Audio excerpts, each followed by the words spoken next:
বুধবার সিলিন্ডার বিক্রি বন্ধের ঘোষণা দিয়েছে এলপি গ্যাস ব্যবসায়ী সমবায় সমিতি লিমিটেড। দাবি আদায় না হওয়া পর্যন্ত সারা দেশে এলপিজি সিলিন্ডার সরবরাহ ও বিক্রি বন্ধ রাখবে তারা। এই মুহূর্তে তেজগাঁয়ে আছেন আমাদের সহকর্মী কিশোর জাহান। বিস্তারিত জানতে তার সঙ্গে যুক্ত হচ্ছি।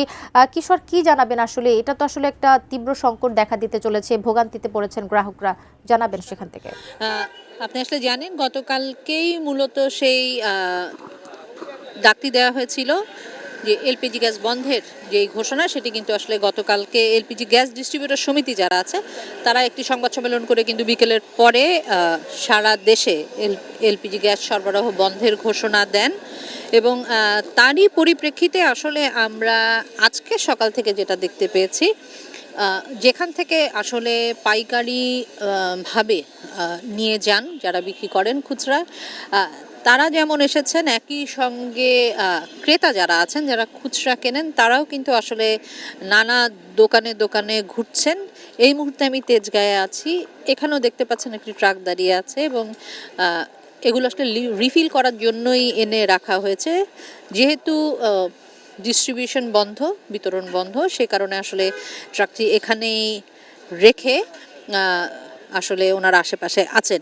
একটু আসলে জানিয়ে রাখতে চাই, গতকালকে যেই ধর্মঘটের ডাক বলি কিংবা এলপিজি বিতরণ কার্যক্রম বন্ধের যেই ঘোষণাটি তারা দিয়েছিলেন, মূলত বেশ কয়েকটি দাবিতে কবিতে, এবং তার মধ্যে একটি উল্লেখযোগ্য বিষয় ছিল মূল্য সমন্বয়। এবং এই কথাটি ব্যবসায়ী যারা আছেন বিতরণ সমিতি এলপিজি, তারা কিন্তু মূল্য সমন্বয়ের কথা বলছিলেন এবং অনেকটা সরকারকে দোষারোপ করেই তারা বলছিলেন যে কোনো ধরনের আলাপ আলোচনা ছাড়া সরকার নির্ধারিত যেই দাম, সেই দামে ওনারা আসলে বিক্রি করবেন না।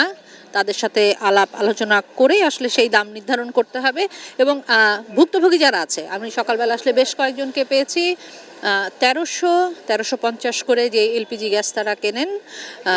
কিছু জায়গায় আজকে হয়তো বা নানাভাবে মিলছে, কিন্তু সেটাও প্রায় 2300 টাকার কাছাকাছি দামে আসলে ভোক্তাদের থেকে ওনারা অনেকটা বলতে হবে যে ভোক্তাদের গলায় পাড়া দিয়ে আসলে সেই দামটি আদায়ের চেষ্টা করছেন কোনো ব্যবসায়ী। এবং কিছু জায়গায় আসলে একেবারেই বিক্রি বন্ধ, যে কারণে প্রচণ্ড রকম ভোগান্তিতে পড়েছেন সাধারণ মানুষ। একটি কথাই বারবার বলছিলেন যে সমস্যা যেটা হোক সেটা যেন আশু সমাধান ওনারা দেখতে পান। এবং বিকেল 3টার সময় কিন্তু আমরা যেটি জানি যে বিকেল 3টার সময় বিআরসির সঙ্গে কিন্তু ব্যবসায়ী সমিতি যারা আছেন, যারা এই আন্দোলনের ডাক দিয়েছেন, তাদের একটি বৈঠক আছে। এবং সেখানে ওনারা আসলে উল্লেখ করেছিলেন যে 24 ঘন্টার একটি সময় বেঁধে দেওয়ার ব্যাপার ওনারা বলেছিলেন, 24 ঘন্টার মধ্যে দাবি আদায়ের কথা বলেছিলেন। আসলে সেই বৈঠকের পরই জানা যাবে এই গ্যাস সরবরাহ, এই সিলিন্ডার সরবরাহ স্বাভাবিক হবে না এই আন্দোলন আসলে আরও দীর্ঘায়িত করবেন তারা। কবিতা।